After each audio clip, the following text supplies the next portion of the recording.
भूर्भुवः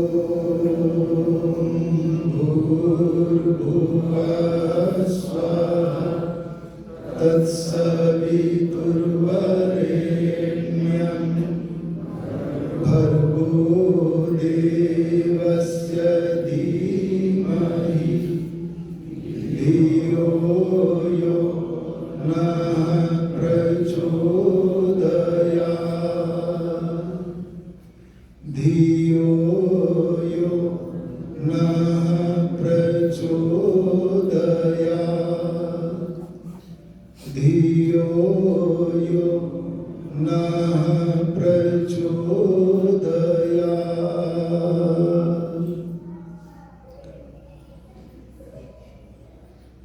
व्याख्यान वेदी पर विराजमान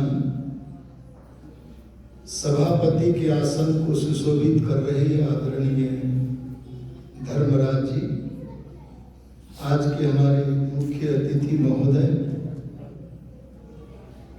अभी हम जिनके क्रांतिकारी का अर्थ होता है जिससे विचार का परिवर्तन हो जाए, ऐसे क्रांतिकारी विचारों को सुन रहे थे आदरणीय आर्य भजनोपदेशक पंडित योगेश दत्त आर्य जी, और हमारे पास में ही बैठे हुए आदरणीय हरेंद्र आर्य जी। आर्य समाज के प्रति जो निरंतर सोचते रहते हैं आदरणीय लाजपत राय आर्य जी, और उनके बराबर में बड़े ही स्वाध्यायशील मनीषी बैठे हैं समादरणीय शांति प्रकाश आर्य जी, आदरणीय सत्येंद्र मोहन कुमार जी, अपने आर्य केंद्रीय सभा के बड़े ही कुशल और कर्मठ मनीषी प्रधान, जो कि बड़े ही सुयोग्य भी हैं, सम्माननीय डॉक्टर आनंद आर्य जी, आर्य केंद्रीय सभा के महामंत्री पद को अलंकृत कर रहे सभा के संयोजक आदरणीय स्वतंत्र कुमार कुकरेजा जी, हमारे आदरणीय वेद प्रकाश जी, हमारे करनाल में ही रहने वाले आदरणीय आर्य भजनोपदेशक जी, आज तो आर्य समाज दयालपुरा के मंत्री जी भी आए हैं, मैं तो प्रतीक्षा में था और लगता है कि प्रधान जी भी आए हैं, कहीं दिखे तो थे। हाँ जी। और गंगोह के निकट मुबारिकपुर ग्राम के निवासी, गंगोह में बड़ा ही आर्य समाज का कार्य करते धरते हैं, संप्रति करनाल में ही रहते हैं, हमारे आदरणीय योगेंद्र आर्य जी, आदरणीय माता सावित्री जी, आदरणीय बहन नीलम जी, यही तो नाम है ना जी, और वो उधर बैठी है आदरणीय संतोष जी, सभी अच्छा इधर ये झांक रही है प्रेम से अगर जी, सब आगे सभी पवित्र आत्माओं, आज का इस आर्य महासम्मेलन में जो विचारणीय विषय है वो है राष्ट्र जागृति सम्मेलन। राष्ट्र के विषय में प्रातःकाल कहा था राजमानम राज्यम, जो वस्तु चमकती है उसको राज्य कहते हैं, और जो मुरझा जाती है वो राज्य नहीं है। और राज्य का ही दूसरा नाम वेदों का भाष्य करते हुए ऋषि दयानंद ने कहा है राष्ट्र। अगर राज्य है तो राष्ट्र है।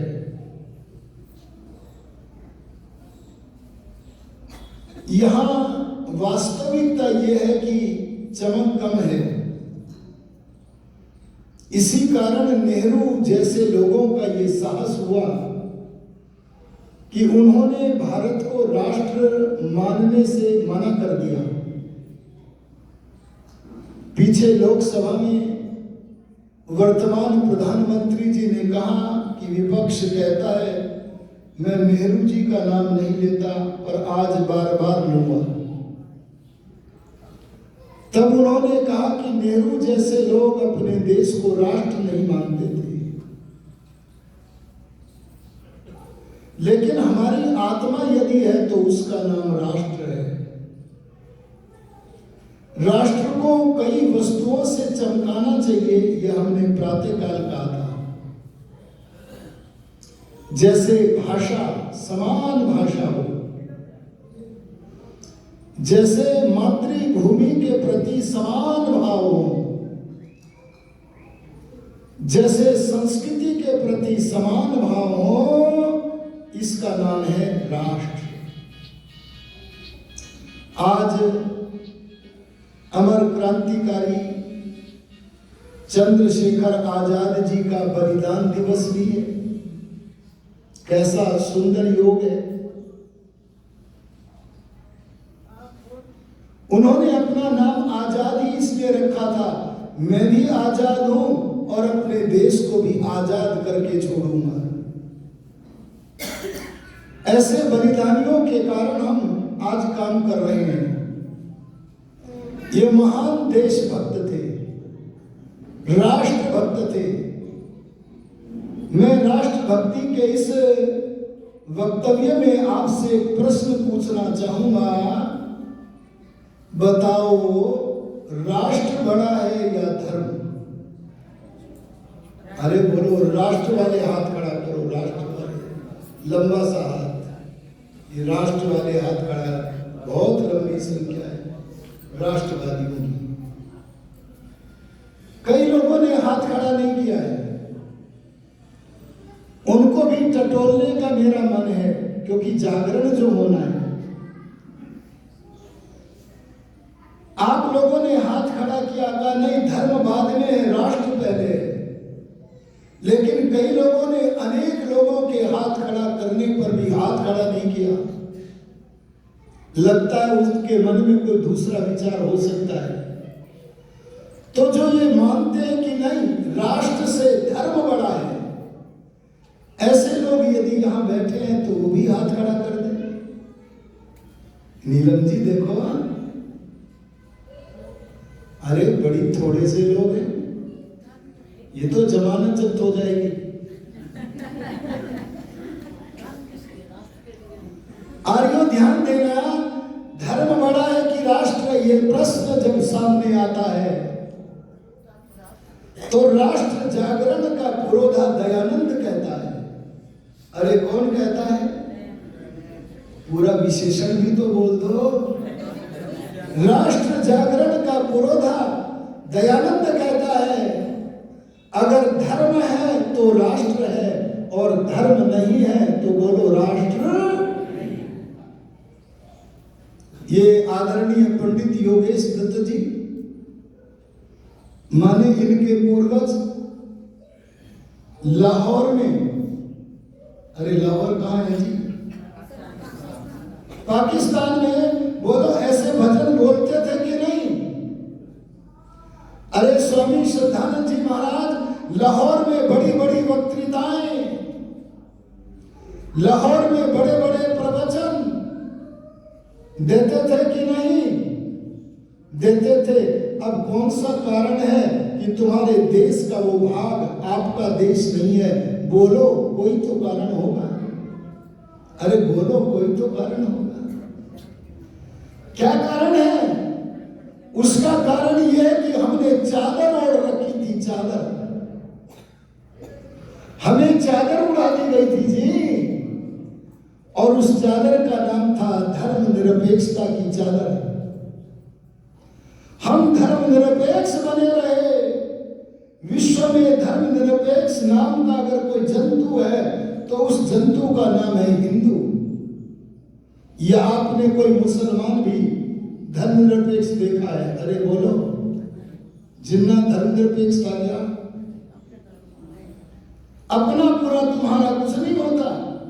धर्म तो एक है, भगवान कितने हैं और भगवान का बनाया हुआ संविधान कितने हैं? सबके लिए अलग अलग है कि एक है?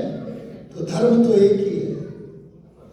सृष्टि के आरंभ से लेकर महाभारत काल पर्यंत सारे मानव जाति, सारे मनुष्य एक ही पंथ को, एक ही मार्ग को मानते थे।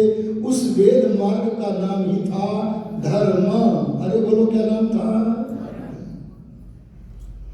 लेकिन उसके बाद महाभारत के युद्ध में बड़े बड़े विद्वान मर गए, भीष्म पितामह जैसे, और मार दिए गए। उन लोगों के जाने के बाद वेद का ज्ञान का सूर्य मध्यम पड़ गया। तब जिसके मन में जैसा आया उसने वैसा मत चलाया, और मतों के आधार पर केवल हमारे विचारों के ही, मनों के ही टुकड़े नहीं हुए, बल्कि हमारी धरती के भी टुकड़े हो गए। बोलो हुए कि नहीं? धरती के टुकड़े होने का जो एक कारण है वो बताया गया है, सत्यम ऋतम। वेद ने कहा जो सत्य है, बोले वो राष्ट्र का आधार है। सत्य भी बट गया, अरे धर्म भी बट गया। सत्य को तो जानते हो ना, सत्यम वदंतम आहो धर्मम वदति इति। जब कोई व्यक्ति सत्य बात बोलता है तो उसकी बात को सुनकर लोग कहते हैं देखो धर्म की बात कह रहा है, और जब धर्म की बात कोई बोलता है तो लोग क्या कहते हैं? देखो सच कह रहा है। माने सत्य और धर्म अलग अलग नहीं है, ये दोनों बोलो जी एक है। आज लोगों की अविद्या के कारण, हठ के कारण, दुराग्रह के कारण, स्वार्थ के कारण विचारों में परिवर्तन आ गया। यद्यपि आत्मा सत्य असत्य का जानने वाला है, तब भी अविद्या आदि दोषों के कारण सत्य को छोड़कर असत्य पर झुक जाता है। ये वातावरण आज पैदा हुआ है सारे विश्व में। इसके प्रति हमें सावधान होने की आवश्यकता है। अगर धर्म को सेकंड नंबर पर रखोगे, अगर धर्म को द्वितीय नंबर पर रखोगे, तो बोलो राहुल ईसाई बाजी मार के ले जाएगा कि नहीं? अरे बोलते क्यों नहीं हो? अगर धर्म को दूसरे नंबर पर रखोगे तो हमारे उत्तर प्रदेश में आजम खान, अरे आज चाहे जेल में हो, पर अगर बटन गलत दबाए होंगे उत्तर प्रदेश वालों ने तो जेल से निकल के बाहर आके बाजी मार ले जाएगा कि नहीं? जागरण होना चाहिए।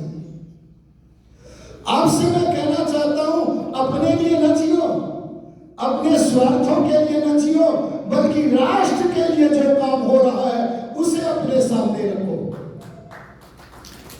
आज हम स्वार्थ के लिए जी रहे हैं। बड़ा आश्चर्य होता है मुझे, आर्य समाज में मैं पूछता हूं बंधुवर आप कैसे हो, अपना परिचय दो, तो वो परिचय देता है मैं आध्यात्मिक व्यक्ति हूं। अरे बोलो क्या कहता है? आध्यात्मिक व्यक्ति। और जब मतदान का समय आता है तब उसकी आध्यात्मिकता न जाने कहां चली जाती है। उस समय अगर उसकी तथा कथित जाति के आधार पर किसी गधे को भी खड़ा कर दिया जाए तो अपना मतदान आध्यात्मिकता से दूर होकर बोलो तथा कथित जाति के आदमी को देता है कि नहीं देता है? ये जातियों के संगठन बन रहे हैं, ये किससे लड़ने के लिए बन रहे थे? अरे आपस में ही लड़ने के लिए तो बन रहे हैं ना, मैं बड़ा, मैं बड़ा, मैं बड़ा। इस बात को छोड़ना पड़ेगा, दिल से निकालना पड़ेगा, बिल्कुल दिल से निकालना पड़ेगा। देखो मैं एक बात सुनाता हूं आपको, मैं जातिगत कोई बात कभी किया नहीं करता क्योंकि मैं इस गंदी चीज को मानता नहीं हूं, परंतु मेरे एक मित्र डॉक्टर ओमपाल जी, एक बार उनको एक जातिगत सम्मेलन में बुलाया। बोले मैं नहीं जाता इनमें, बोले नहीं, चलो कोई अच्छी बात कह दो कि किसी का कल्याण हो जाएगा। बोले चलो इस भावना से चलता हूं। एक सुलझा हुआ व्यक्ति वहां कह रहा है, और ये किसी एक जाति में नहीं कहते जी, ये बीमारी सारी जातियों में पड़ी है, सारियों में। ये तो प्रसंगवश कोई बात आ गई है। क्या कह रहा है वक्ता? जाट सबसे बड़े, और उसने हेतु दिया क्योंकि जटा से जाट पैदा हुए, इस हेतु से हम बड़े हैं। ओमपाल जी से पूछा गया था आप भी बोलोगे? मना कर दिया था, लेकिन जब ये प्रवचन सुना तो दौड़े हुए संचालक के पास गए, बोले मैं बोलूंगा। तब उन्होंने कहा क्या अवैज्ञानिक बातें कह करके तुम अपनी तथाकथित जातियों को बड़ा बना रहे हो। अरे जटा में जू पैदा हो सकती है, भला मनुष्य पैदा हो सकता है? ये तुम्हारे बड़प्पन का आधार कहां हो सकता है? अगर तुम कहते हमारे यहाँ पंच महायज्ञ होता है, अगर तुम कहते हम धर्मज्ञ हैं, तो ये बड़प्पन का कारण हो सकता था।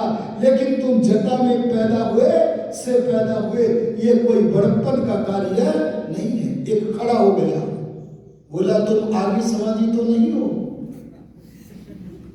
डॉक्टर साहब बोले क्या तुम्हारा ये विचार है कि बुद्धि पूर्वक बात करने वाला दुनिया में केवल आर्य समाजी ही होता है?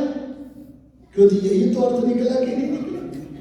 और अगर तुम्हारा ये विचार है कि बुद्धि पूर्वक वाक्य कहने वाला कहीं भी चला जाए वो आर्य समाजी ही होता है, ये तुम्हारा विचार है तो सुन लो, मैं आर्य हूं, आर्य समाजी हूं।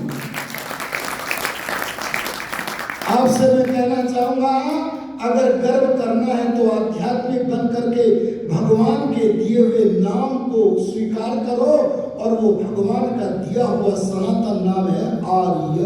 अरे बोलो क्या है?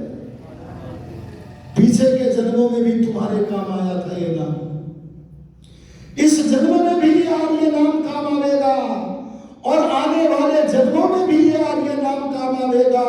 और केवल इस सृष्टि में नहीं, पहली सृष्टि में भी ये नाम काम आया था, आने वाली सृष्टियों में भी ये नाम काम आएगा, क्योंकि ये तो प्रत्येक सृष्टि के आरंभ में मानव जाति को परमात्मा की ओर से प्राप्त होता है। बोलो ये आध्यात्मिकता के लक्षण है कि नहीं?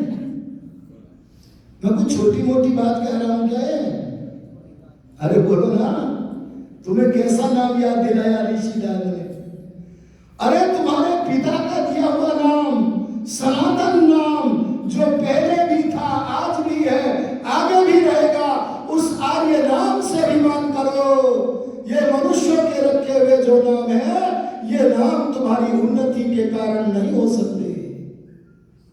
हाँ, राजनेताओं को आजकल जातियों की चर्चा करनी पड़ती है, क्योंकि वे राजनीति विशारद है, उन्हें वोट पाने पड़ते, प्राप्त करने पड़ते हैं मूर्खों के लिए, तो उन्हें तो बोलना पड़ेगा। बोलो बोलना पड़ेगा कि नहीं? इसीलिए मैं आपसे एक बात कहना चाहता हूं कि आपके लिए सर्वप्रथम अगर कोई वस्तु हो सकती है तो उसका नाम है धर्म। बोलो क्या है जी? आइए थोड़ा सा हम धर्म के विषय में विचार करें। धर्म को समझ लो पहले। संप्रदाय का नाम धर्म नहीं है।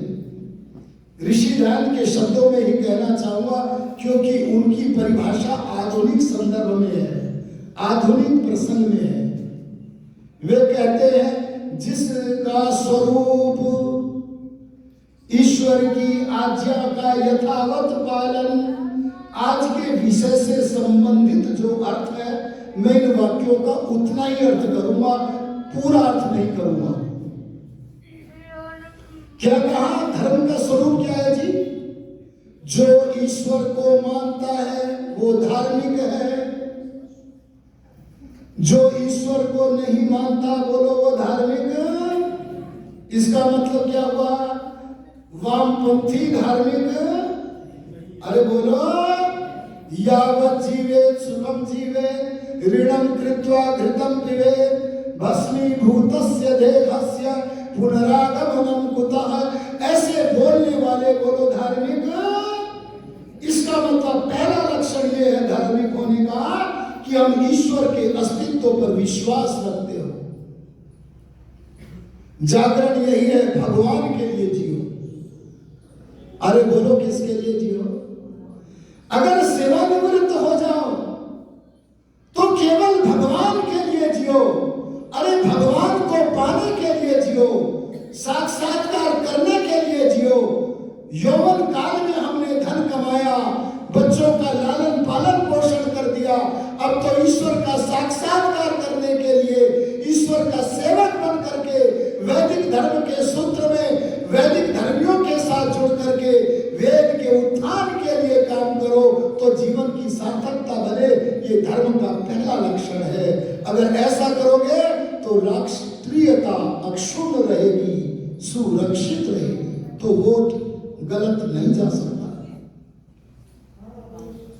आज लोग राजनीति के पंडित नहीं है। आर्य समाज में भी बड़ी बड़ी बातें करते हैं। एक आदमी है क, एक का नाम है ख। अरे बोलो क्या नाम है जी? एक का नाम है क, एक का नाम है ख और एक का नाम है ग। समझे? क करता है मूर्ति पूजा, ख करता है नमाज पढ़ता है, बकरे काटता है, और ग मानो ईसाई है। अब जब हम क को मतदान करने जाते हैं तो हमारे आर्य समाजी भाइयों में से कोई कहता है वो मूर्ति पूजता है, सत्यानाश कर देगा, उसे मतदान करोगे? अरे बोलो ऐसी जटिल समस्या में किसे मतदान करें? ये जागरण होना चाहिए कि नहीं? सबसे बड़ी भूल हम लोगों ने की कि हम राजनीतिक पटल पर अपने ऊंचे आसमान पर नहीं पहुंच पाए। हमने राजनीति से अपने को पृथक कर दिया। कोई तो बात थी जो स्वामी श्रद्धानंद जी महाराज राजनीति में अग्रणी बने थे। क्या ऋषिदार ने वैसे ही राज धर्म विषय को लेकर के एक समुल्लास बनाया है? राजनीति में हमें अग्रणी रहना चाहिए था, हम राजनीति में अग्रणी नहीं हुए। ये हमारे जागरण में कहीं ना कोई कमी थी। और जब हम आज प्रधानमंत्री नहीं बन सकते, अरे बोलो आज की तारीख में बन सकते हैं क्या? नहीं। आज हम प्रधानमंत्री नहीं बन सकते, अरे मुख्यमंत्री नहीं बन सकते, तो आज की वर्तमान परिस्थिति में हमें विचार करना होगा हमारा मतदान कहां जाए। एक बार एक व्यक्ति मेरे से हिसार में खड़ा होकर के पूछने लगा। एक अच्छे विद्वान का पिता है वो, जो पूछता है, आपसे मैं पूछना चाहता हूं कि हमें राम मंदिर जो बन रहा है, बाबरी मस्जिद के विरुद्ध और राम मंदिर के पक्ष में निर्णय गया, आप किसका समर्थन करते हैं? मैंने पूछ ही लिया, आप बताइए आपको बाबरी मस्जिद का समर्थन करना है या राम मंदिर का? वर्तमान परिस्थिति में आप तीसरा विकल्प नहीं है आपके पास। समझे कि नहीं समझे? इस समय एक ही विकल्प है, या तो बाबर के कलंक को हटाएं और कम से कम हम राम मंदिर के नाम पर कुछ अपनी चलाएं। अच्छा देखो, दो तरह के लोग हैं विश्व में, भारत में दो तरह के लोग हैं। एक वे हैं जो मानते तो हैं लेकिन जानते नहीं हैं। क्या बोला जी मैंने? आदरणीय वेद प्रकाश जी, मानते तो हैं पर बोलो जानते। जैसे मैं अगर उच्चारण लगाऊं मर्यादा पुरुषोत्तम श्री राम की, तो बोलो हर हिंदू जय लगाएगा कि नहीं? अच्छा मुसलमान लगाएगा क्या? क्या निकल के आया? सारा हिंदू राम को मानता है पर बोलो जानता। अरे बोलो जानता आया ना? एक वे व्यक्ति है ईसाई, मुसलमान। देखो कांग्रेस के नेतृत्व में सोनिया का अनुकरण करने वाले, सोनिया ईसाई का अनुकरण करने वाले मनमोहन सिंह ने राम सेतु के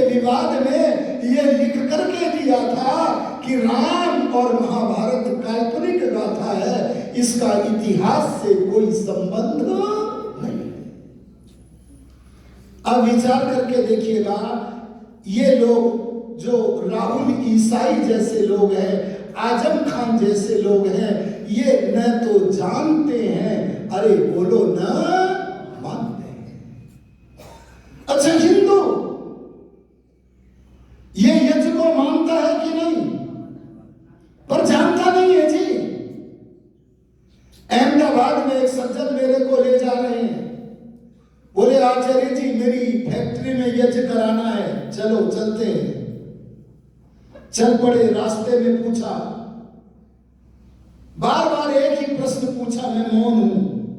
प्रश्न पूछा जा रहा है, मैं आपके द्वारा जब यज्ञ करा लूंगा तो मेरी फैक्ट्री का काम जो रुका हुआ है वो चल पड़ेगा कि नहीं? मुझे पता चला कि ये जानता नहीं है पर यज्ञ को मानता तो है। अच्छा, मुसलमान यज्ञ कराएगा क्या? अरे करोड़ों में कोई एक करा ले तो करा ले। ध्यान देना, ये मुसलमान हो, ये ईसाई हो, राहुल जैसे लोगों को यज्ञ में बैठना भी नहीं आता। वो यज्ञ को यज्ञ नहीं बोल सकता, वो यज्ञ को यज्ञ बोलेगा। कभी सुना होगा तो ऐसा बोलेगा, क्योंकि वो जानता नहीं है ईसाई होने के कारण, और बोलो मानता भी नहीं। अब इस विवशता की स्थिति में आपका मत किसे मिलना चाहिए? जो मानता है, जानता नहीं। एक मानता भी नहीं, एक जानता भी नहीं, इन दोनों में किसे मिलना चाहिए? अरे बोलो, जो मानता उसे मिलना चाहिए ना। अगर उसे मतदान कर दिया तो कभी उसके पास जाकर के कह देंगे कि राम गुरुकुल में पढ़े थे, राम मंदिर में गुरुकुल की स्थापना करो, माता कौशल्या यज्ञ करती थी, उसे वाल्मीकि का श्लोक सुना देंगे, साक्षोम वसना हृष्टा नित्यं व्रत परायणा अग्निं जुहोति स्म तदा मंत्रवत कृत मंगला। वेद मंत्रों का मनोहर गान करते हुए माता कौशल्या यज्ञ करती थी। बोलो, यज्ञशाला का निर्माण करा देंगे कि नहीं? पर क्या ये प्रार्थना लेकर बाबरी मस्जिद के समर्थक लोगों के पास जा सकोगे?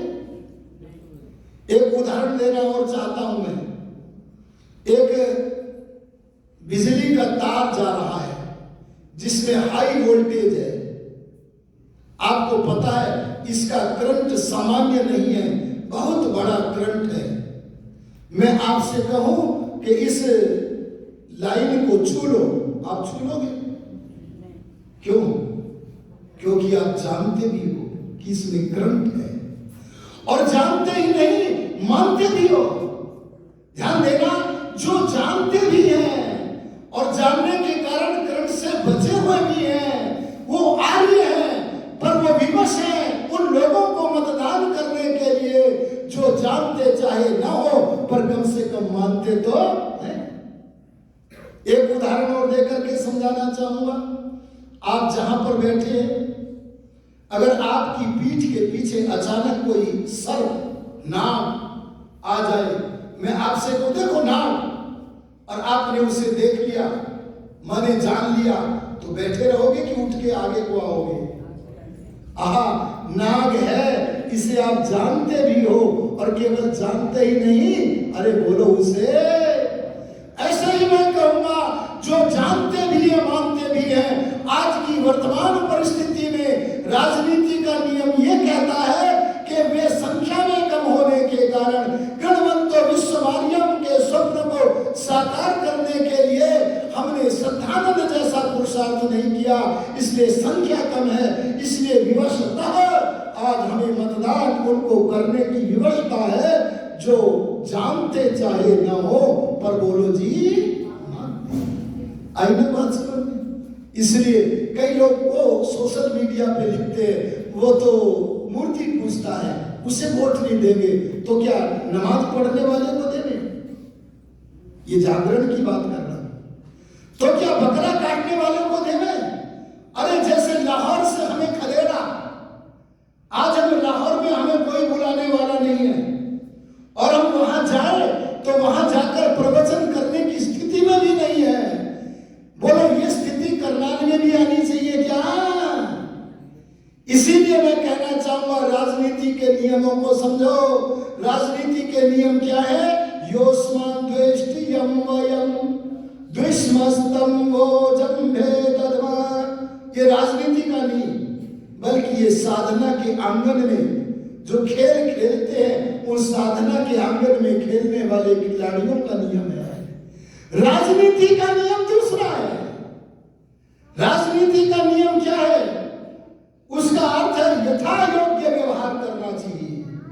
और दोनों नियमों को मिलाकर के ऋषिदार ने नियम बनाया, सबसे प्रीति पूर्वक, पूरा पूरा कुछ छोड़ा नहीं।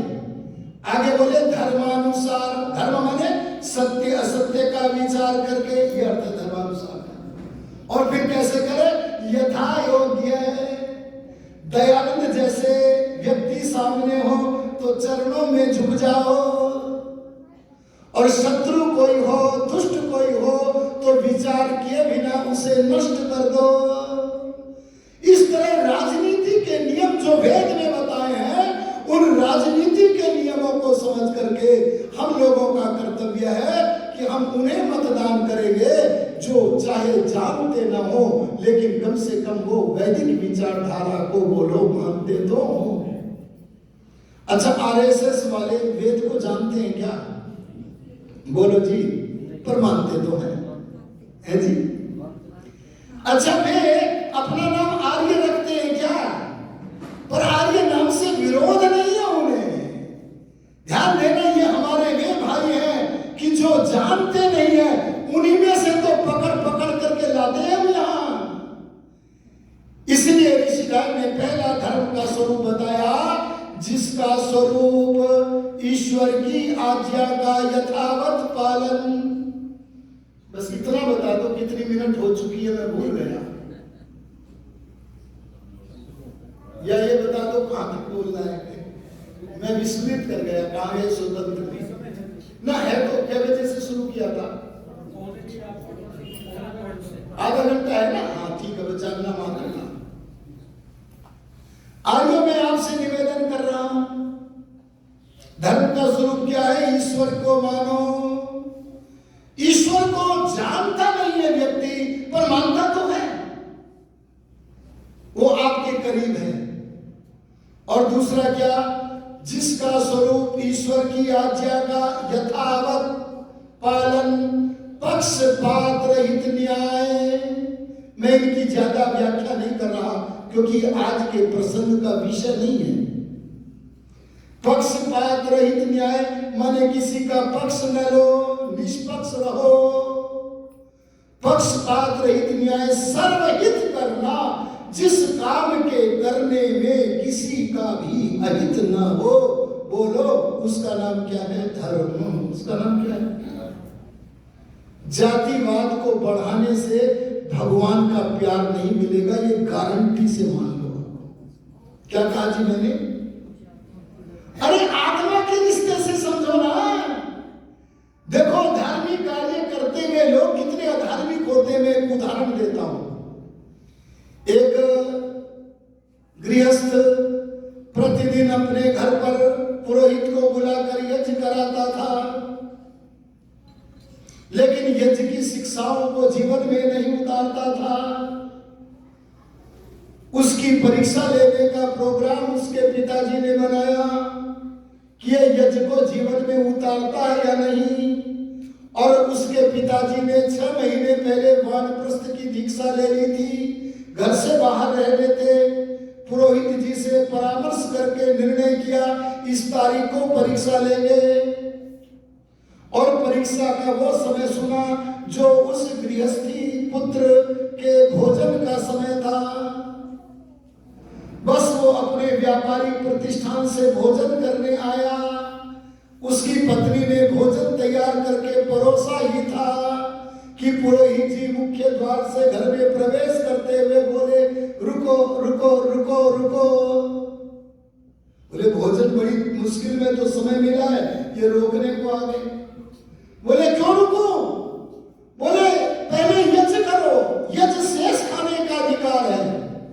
बोले यज्ञ तो सवेरे कर गए थे। बोले नहीं, वो तो शिक्षा के लिए था,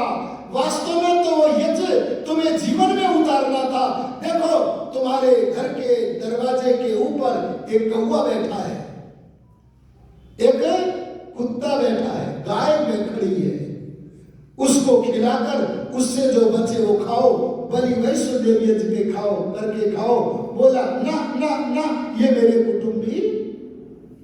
इधर न मैं का अर्थ भूल गया। थोड़ी देर के बाद योजना के अनुसार वहां पर एक साधु आया और ध्वनि लगाता है, मातर भिक्षाम देहि, मां भीख दे दो। बोले 3 बार ध्वनि लगाएगा ये। अगर तुमने दे दिया तो ठीक है, नहीं तो तुम्हारे पुण्यों को समेट के चला जाएगा। आहा, प्रतिदिन हवन करने वाला बोला ये मेरा कुटुंबी नहीं। आत्मा के रिश्ते से उसे देख नहीं पा रहा था। पुरोहित जी ने कहा, अगर तू गाय भैंस कुत्ते बिल्ली को आत्मवत नहीं समझ पा रहा तो कम से कम अपने जैसे आदमी को देख करके तो आत्मवत व्यवहार कर ले, पर वो भी न कर पाया। थोड़ी देर के बाद व्यवस्था के अनुसार उस गृहस्थ के पिता, जिन्होंने 6 महीने पहले वानप्रस्थ की दीक्षा ली थी, वे द्वार पर भिक्षा की ध्वनि लगाते हुए आ गए और क्या बोले, मातर भिक्षाम देहि। आवाज सुनाई लगी।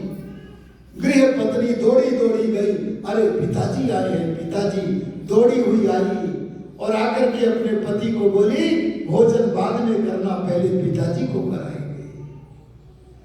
और वो दौड़ा और दौड़ करके जब अपने पिता के चरणों को छूता है, उस समय पिता ने पुरोहित की आंखों में झांका तो उत्तर मिला संकेत में बेबच्चा फेल है।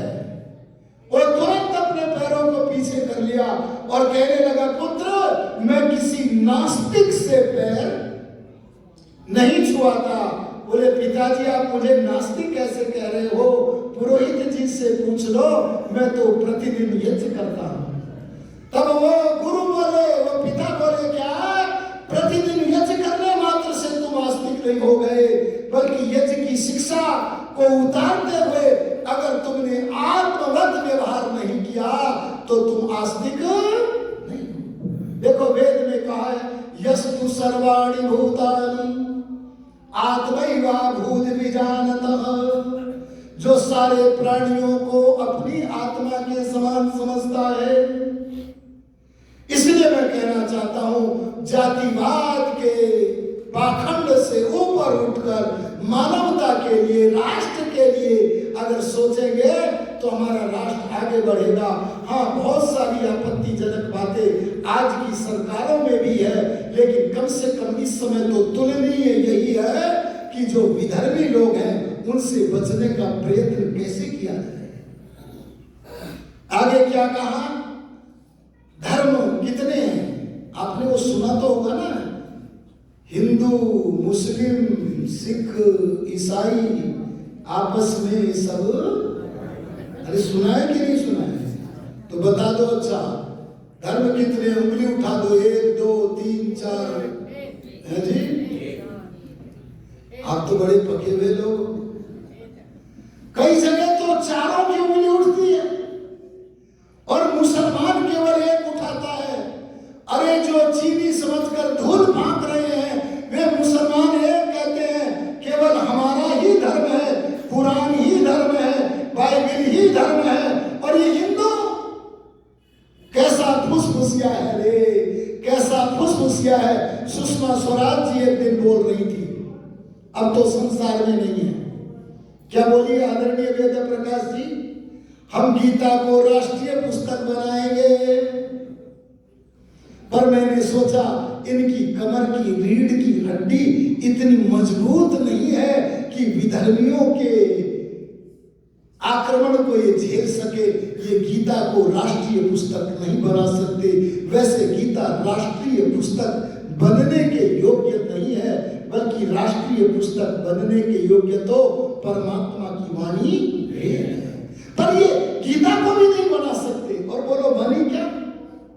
लेकिन ऐसी स्थिति में हमें देखना पड़ेगा कि यजुर्वेद के 40वें अध्याय के दूसरे मंत्र का जितना विस्तृत स्वारसिक सुंदर व्याख्यान गीता में है, कम से कम उसी का प्रचार प्रसार करें। बोलो उन्हें मतदान करना पड़ेगा कि नहीं। मैं प्रातःकाल की सभा में कह रहा था, धर्म क्यों पहले। एक सांप्रदायिक महिला अपने देश की बड़ी शक्ति है, उसका नाम है सोनिया ईसाई। क्या नाम है जी? ये गांधी ने इनको सबको दे दिए हैं, उधार नहीं दिए, पक्के दे दिए, बेटा का बेटा बनते रहो। और उसने एक विधेयक निर्मित किया, सांप्रदायिक हिंसा निरोधक विधेयक। मैंने इस विषय पर संपादकीय लिखा और जगह जगह लोगों ने उस संपादकीय को हजारों पृष्ठों में छाप छाप करके बांटा, हजारों हजारों पृष्ठों में। आपके पानीपत के ही ईश्वरार्य जी हैं, आप नाम जानते होंगे सब। उन्होंने कई हजार प्रतियां छापी और मैंने बड़े अधिकार के साथ लिखी थी, वे एक एक बात प्रमाण के साथ लिखी थी। क्या लिखती है सोनिया? अगर कहीं देश के कोने में दंगा हो जाए तो दंगा कोई भी शुरू करे, जिम्मेदार हिंदू होगा। ये विधेयक प्रस्तावित होता तो ये था उसमें। अच्छा, योगी राज में एक भी दंगा हुआ क्या? अरे बोलो, क्यों नहीं हुआ? दंड जाग रहा है। अरे बोलो जी बहनों, क्या जाग रहा है? दंड जाग रहा है।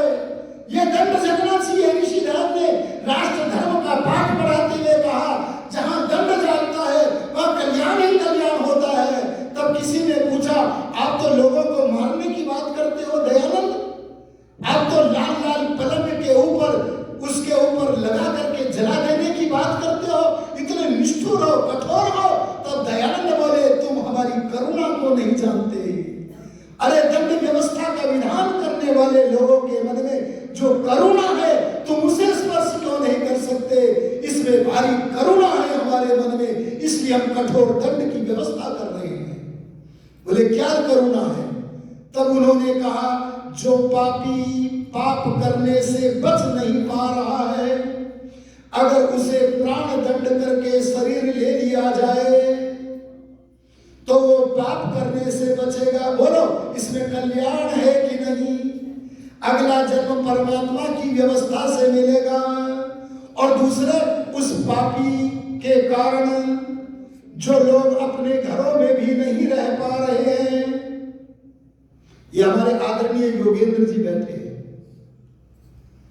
इन्हीं के परिवार में समझो, मैंने पीछे अथर्ववेद पारायण यज्ञ किया, उसमें वहां के इनके परिवार के व्यक्ति कहने लगे, बोले एक परिवर्तन आया है योगी सरकार में, वो मतदान योगी को नहीं करते, वो मतदान कांग्रेस को करते हैं जी। इस बार तो सबने भाजपा को किया है, पर मैं तब की घटना सुना रहा हूं, लगभग 4 महीना पुरानी। वो जो सारा परिवार कांग्रेस को वोट देता है, उन्होंने एक बात मेरे से जंगल में घूमते हुए कही, एक बात तो है, मैंने कहा चलो कुछ सच निकल रहा है, सुनो।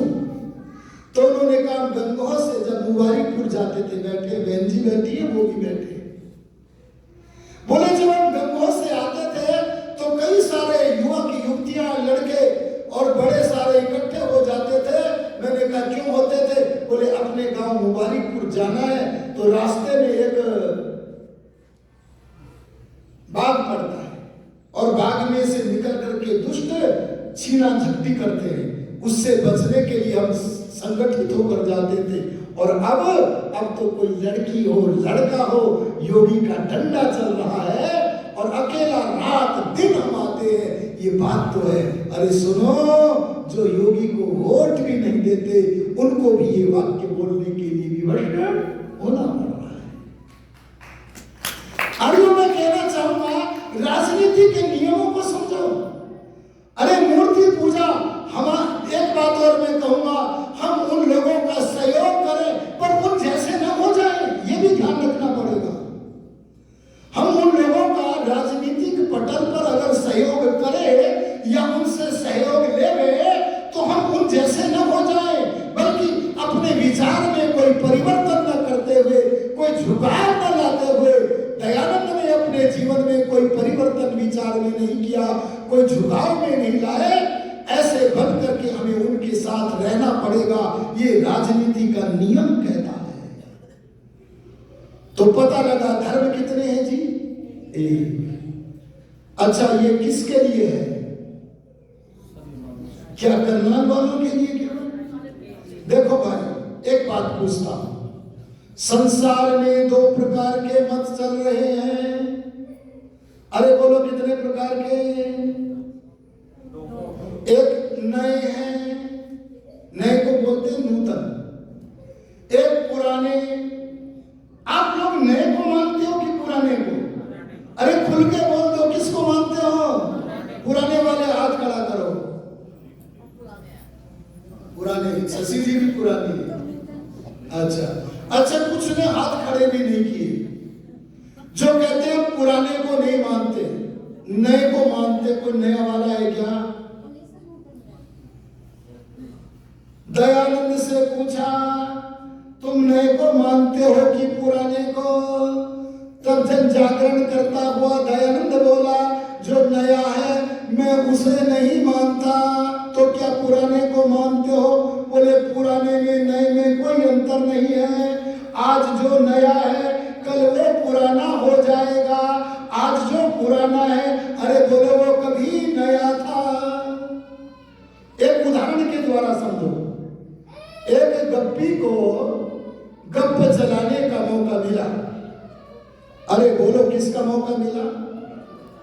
गप चलाने का। उसने दुनिया में एक नई गप चलाई, एक नई कल्पना चलाई। क्या? खुदा चौथे आसमान पर रहता है। भेड़े पीछे पीछे चल गई, जैसे अखिलेश के पीछे चलती है ना भेड़े, और भी कई है, उनके पीछे पीछे भेड़ चल गई। वो विचारक नहीं चलते अखिलेश जैसे लोगों के पीछे। विचार करने के बाद अगर चले तो बात बने। ये जागरण अगर पैदा हो राष्ट्र में तो बात बने। स्वार्थ को छोड़कर चले तो बात बने। भेड़े चल गई और मोहम्मद एक ने कह दिया चौथे आसमान पर है। भेड़े भी बोली चौथे पर है। किसी ने ये नहीं पूछा पहली आसमान कहां से कहां तक है, दूसरा कहां से कहां तक है, किसी ने नहीं पूछा। और मान लिया गया कि चौथे आसमान पर खुदा है। बाद में एक गप्पी और आया, उसने कहा इसकी चल गई तो तेरी भी चलेगी। अच्छा, बाद वाला जब चलाता तो उससे छोटी वाली गप मारेगा कि बड़ी? और उसने बड़ी गप चलाई। उसने गप चलाई, ये चौथे पे बोलता है तो मैं बोलूंगा कौन से पे? सातवें पे रहता है। दोनों की चल गई। अच्छा, जब चौथे की चली थी ना तब वो नई थी, और बाद में समय बीता तो वो पुरानी पड़ गई और सातवें की नई हो गई। तुम सातवें पे मानते हो कि चौथे पे? हाथ खड़ा करने वालों, इनमें एक नया है, पुराना है। अरे तुम नए मत को मानते हो कि पुराने को? दयानंद बोले जो नया है मैं नहीं मानता, जो पुराना है मैं नहीं मानता। फिर किसे मानते हो? ओहो, जग जागरण करने वाले पुरोधा दयानंद बोले, सनातन वे नमः उत अज्ञस्यात् पुनर्नवः अहोरात्रे प्रजायेते अन्यो अन्यस्य रूपयोः। जो न नूतन है न पुरातन है, जो न नया है न पुराना है, बल्कि सदा रहने वाला है। सदा से था, आज भी है, और जिसका कभी विनाश नहीं हो सकता, मैं उसको मानता हूं। उन्होंने तो प्रतिज्ञा की थी, क्या? मेरा किसी नवीन कल्पना को चलाने का, मोहम्मद की तरह, ईसा मसीह की तरह मेरा किसी नवीन कल्पना को चलाने का लेस मात्र भी अभिप्राय नहीं है। तो क्या कर रहे हो? कभी शास्त्रार्थ, कभी प्रवचन, कभी लेखन, कभी वेद भाष्य, ये सारा का सारा अनुष्ठान क्यों कर रहे हो? तब दयानंद बोले नई विचारधारा नहीं, बल्कि भगवान की वेद की विचारधारा। और वेद के भक्त ब्रह्मा से लेकर जैमिनी पर्यंत ऋषियों की बताई गई सनातन विचारधारा का प्रचार प्रसार करना ही बोलो मेरा उद्देश्य है। ये बात गांठ बांध के रख लो, गांठ बांध के। तब तुम्हारा मतदान गलत नहीं हो सकता, तुम्हें कोई बहका भी नहीं सकता। जातिवादी के तुम टुकड़े टुकड़े कर दोगे, उसके विचार को मानोगे नहीं। नहीं तो फंस जाओगे। 2-4 दिनों का जातिवाद है तुम्हारा। इसलिए मैं कहूंगा सनातन को मानो। देखो एक बात मैं कहता हूं, धर्म और संप्रदाय के अंतर को समझते चलो। संप्रदाय और धर्म की मोटी सी परिभाषा बताता हूं आज। जिस विचारधारा के मूल में, क्या बोला जी मैंने, जिस मान्यता के मूल में मनुष्य होता है वो संप्रदाय है। जिस मत के मूल में कोई मनुष्य नहीं होता बल्कि परमात्मा होता है, वो मत क्या है, धर्म। अंतर आया कि नहीं आया? अगर आप इतिहास में से मोहम्मद को निकाल दो, ईसा मसीह को निकाल दो, महात्मा बुद्ध को निकाल दो, एक एक व्यक्ति को इतिहास से निकालते जाना तो एक एक संप्रदाय, एक एक मत धराशायी होता चला जाएगा। पर वैदिक धर्म के इतिहास में से कितने भी बड़े आदमी को निकाल देना, ले लो किसी बड़े आदमी का नाम, चाहे मर्यादा पुरुषोत्तम श्री राम को निकाल देना, और चाहे योगी राज कृष्ण जैसे महापुरुष को निकाल देना, चाहे कपिल कनाद गौतम दयानंद को इतिहास से निकाल देना। देखो अगर इन्हें इतिहास से निकाला तो इतिहास की हानि को तो रोका नहीं जा सकता, वो तो होके रहेगी। पर फिर भी वैदिक धर्म धराशायी नहीं होगा, क्योंकि वैदिक धर्म के मूल में राम कृष्ण या दयानंद नहीं है, बल्कि वैदिक धर्म के मूल में तो बोलो परमपिता परमात्मा।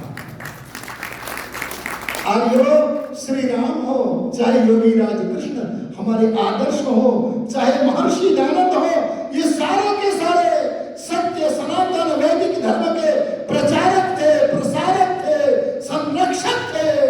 ये हमारे पूज्य हैं। लेकिन वैदिक धर्म का आदि मूल परमेश्वर है। उस परमेश्वर से जुड़ने की चेष्टा करो तो तुमसे कोई न्यूनता नहीं हो सकती। मैं एक बात कहना चाहूंगा आपसे, वर्तमान राष्ट्र की परिस्थिति को देखते हुए तुम कहीं भी चले जाना, अजी मैंने क्या कहा, चाहे मस्जिद में चले जाना, घबराना मत। स्वामी श्रद्धानंद गए थे, अरे चाहे गिरजा घर में चले जाना, ऋषि दयानंद गए थे, कहीं भी चले जाना, परंतु दयानंद रूपी खूंटे से बंध कर रहना। क्या बोला जी ने? आप कहोगे हमको दयानंद रूपी खूंटे से क्यों बांधते हो? तो मैं इसका उत्तर देता हूं, दयानंद रूपी खूंटा जिस धरती पर गड़ा है उस धरती का नाम है सत्य सनातन वेद। अरे बोलो क्या है? वेद। और वेद का आधार कोई मनुष्य नहीं है। अरे वेद का आधार कोई ऐसा नहीं है कि हम मोहम्मद की भेड़ में शामिल हो रहे हो, हम ईसा मसीह की भेड़ में शामिल हो रहे हो, हमारा कोई मत परिवर्तन हो रहा हो, ऐसा नहीं है। हमें वेद के आधार परमात्मा से जुड़ना है तो वेद से जुड़ना पड़ेगा, और वेद को समझना है तो हमें दयानंद से जुड़ना पड़ेगा, और दयानंद से जुड़ना है तो आर्य समाज से जुड़ना पड़ेगा। नान्य पंथा विद्यते अयनाय, मोक्ष के लिए, कल्याण के लिए दूसरा कोई भी मार्ग इस समय उपस्थित नहीं। इसीलिए मैं कहना चाहता हूं कि हमें एकमात्र वैदिक धर्म से जुड़ना है, तब जाकर के हम, आइए स्वामी, तब जाकर के हम इस कार्य को कर सकेंगे। धर्म कितने हैं बोलो जी? कितनों के लिए है?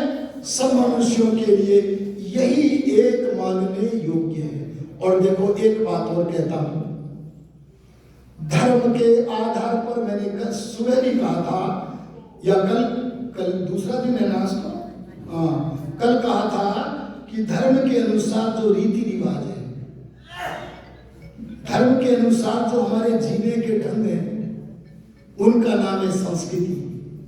ये समान संस्कृति की भावना होनी चाहिए। आजकल होता क्या है, हमारे पड़ोस में अगर कोई बकरा ईद के दिन बकरे काट काट कर आपके घर के सामने जो पानी की नाली बह रही है उसे लाल लाल कर देता है, आप तो स्वर्ग में रह रहे हो, हरियाणा में रह रहे हो, इसीलिए आपको उतना नहीं पता। अगर आपके घर के सामने की नालियों में से कोई बकरे काट काट कर खून से उस नाली को लाल लाल कर दे तो बोलो आपका मुख मंडल खिलेगा कि मुरझाएगा? और फिर भी किसी के डर के मारे आओ ईद मिलो बधाई हो, क्या इससे बचेगा देश? जागरण करो, जागरण क्या? जैसे श्रद्धानंद कभी बकरा ईद की बधाई नहीं देते थे, लेखराम नहीं देते थे, दयानंद नहीं देते थे। एक बार एक मुसलमान श्रोताओं में बैठा है, बोले हमारा खंडन मत करना, बोले अभी तो ईसाइयों का चल रहा है, ये चलने दो, इसके बाद तुम्हारी खबर लूंगा। ये था हमारा आचार्य दयानंद। एक बार जब पौराणिकों के जो मत थे दूषित वेद विरुद्ध उनका खंडन कर रहे हैं, तो एक मुसलमान ने सोचा ये अच्छा साधु मिला, बोले अपने घर ले चलो और वहां अपने हिंदुओं के बीच में इसका प्रवचन कराऊंगा, खूब चटकारे लूंगा। अगले दिन बोले चलो तुम्हारे यहाँ चलते हैं। और जब वहां पहुंचे, आहा कुरान की धज्जियां उड़ाई।